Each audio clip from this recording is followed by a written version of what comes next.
മണ്ഡല പുനർനിർണയം എന്ന പേരിൽ രാജ്യത്തിന്റെ ഫെഡറൽ സംവിധാനത്തെ അട്ടിമറിക്കാനാണ് കേന്ദ്ര സർക്കാർ നീക്കമെന്ന് മുഖ്യമന്ത്രി പിണറായി വിജയനും പ്രതികരിച്ചിട്ടുണ്ട്. സംസ്ഥാനങ്ങളുമായി സമവായത്തിലെത്താതെ ഇത്തരമൊരു നിർണായക വിഷയത്തിൽ കേന്ദ്രം മുന്നോട്ടു പോകുന്നത് ആശങ്കാജനകമാണ് എന്ന് അദ്ദേഹം പ്രതികരിക്കുന്നു. ഇതിന്റെ നേരിട്ടുള്ള ആഘാതം കേരളം പോലുള്ള സംസ്ഥാനങ്ങൾക്കാണ് എന്ന് മുഖ്യമന്ത്രി ഫേസ്ബുക്കിൽ കുറിച്ചു.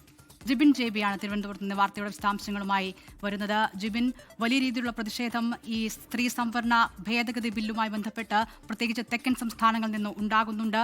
ഇപ്പോൾ മുഖ്യമന്ത്രിയുടെ ഒരു പ്രതികരണം വരുന്നു. അദ്ദേഹം പറയുന്ന കാര്യങ്ങൾ എന്തൊക്കെയാണ്?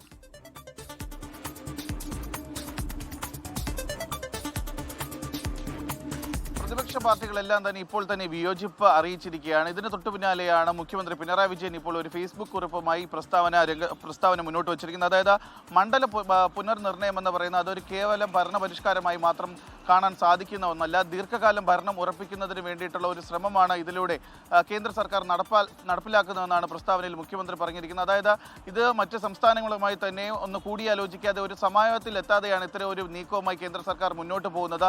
ഇത് ഏറ്റവും കൂടുതൽ അഫക്റ്റ് ചെയ്യാൻ പോകുന്നത് അല്ലെങ്കിൽ ബാധിക്കാൻ പോകുന്നത് കേരളം പോലെയുള്ള ചെറിയ സംസ്ഥാനങ്ങളെയാണ്. കാരണം പാർലമെന്റിൽ കൂടുതൽ സീറ്റുകൾ വർദ്ധിപ്പിച്ച അവിടെ ഭരണം ദീർഘകാലം ഉറപ്പിക്കാൻ വേണ്ടി കേന്ദ്ര സർക്കാർ നടത്തുന്ന ഒരു ശ്രമമാണ്. ഇത്തരം കാര്യങ്ങൾ നമ്മുടെ രാജ്യത്തിന്റെ തന്നെ ഫെഡറൽ സംവിധാനത്തെ തകർക്കാനുള്ള ഒരു നീക്കമാണ് ഇതിലൂടെ നടപ്പാക്കാൻ പോകുന്നതെന്നാണ് മുഖ്യമന്ത്രി ഇപ്പോൾ പുറത്തിറക്കിയിരുന്ന പ്രസ്താവനയിൽ പറയുന്നത്. നേരത്തെ നമ്മൾ കണ്ടതാണ് തമിഴ്നാട് ഈ കാര്യത്തിൽ തന്നെ ഇതേ വിഷയത്തിൽ തന്നെ വലിയ രീതിയിലുള്ള ഒരു പ്രതിഷേധവുമായാണ് തമിഴ്നാട്ടിലെ സർക്കാർ പുറത്തിറങ്ങിയിരിക്കുന്നത്. അവർ കരിങ്കൊടി പ്രതിഷേധവുമായി പോലും മുന്നോട്ട് പോകാനുള്ള ഒരു നീക്കത്തിലാണ് തമിഴ്നാട് സർക്കാർ എത്തിയിരിക്കുന്നത്. ഇതിന് തൊട്ടു പിന്നാലെയാണ് സംസ്ഥാനത്തിന്റെ പ്രതിഷേധം, അതായത് കേരളത്തിന്റെ പ്രതിഷേധം ഈ വിഷയത്തിൽ അറിയിച്ചുകൊണ്ട് മുഖ്യമന്ത്രി പിണറായി വിജയൻ ഇപ്പോൾ ഒരു പ്രസ്താവന പുറത്തിറക്കിയിരിക്കുന്നത്.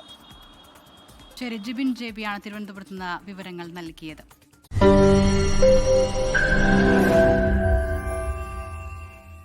ലോകത്തെവിടെയായാലും ഏത് സമയത്തും 24 വാർത്തകളും ഓഗ്മെന്റഡ് റിയാലിറ്റി പാക്കേജുകളും എക്സ്പ്ലെയിനറുകളും വിശദമായി കാണാൻ ഞങ്ങളുടെ യൂട്യൂബ് ചാനൽ നിങ്ങൾക്ക് സബ്സ്ക്രൈബ് ചെയ്യാം.